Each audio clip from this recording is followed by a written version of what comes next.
கிரிஜா, கிரிஜா. எங்க இது எந்த இடம்? நான் எங்க இருக்கேன்? ஒண்ணும் பயப்படாத, நீ பீச்சில் தான் இருக்க. நீ தூக்கத்துல நடந்து வந்த, நான் உன்னை ஃபாலோ பண்ணி வந்தேன். நாங்களும் ஃபாலோ பண்ணி தான் வந்தோம். ஸ்டேஷனுக்கு வாங்க. ஏயா நடுராத்திரியில ஒரு வயசு பொண்ணோட பீச்சில் என்னையா வேலை? நான் ஒரு டாக்டர். அவங்களுக்கு தூக்கத்துல நடக்கிற வியாதி இருக்கு. அதை ஆராய்ச்சி பண்றதுக்காகத்தான் நான் பீச்சுக்கு போனேன்.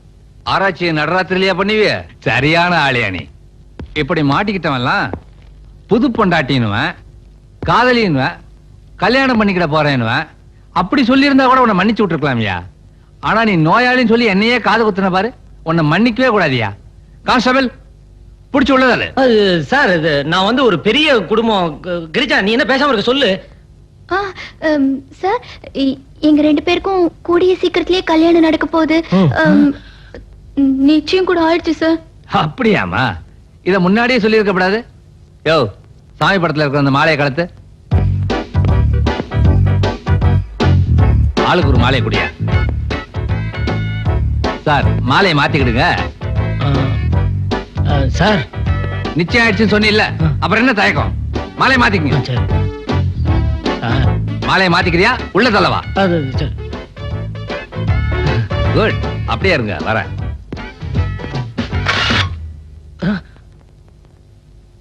நான் ஏன் இப்படி போட்டோ எடுத்தேன் தெரியுமா? என் பேரே கல்யாணம். என் சர்வீஸ்ல இங்க எத்தனை கல்யாணம் செஞ்சு வச்சிருப்பேன் தெரியுமா? இனிமே நீ அந்த பொண்ணை ஏமாத்த முடியாது, அந்த பொண்ணு உன்னை ஏமாத்த முடியாது. நீங்க 2 பேரும் சேர்ந்து என்னை ஏமாத்த முடியாது. சந்தோஷமா போயிட்டு வாங்க.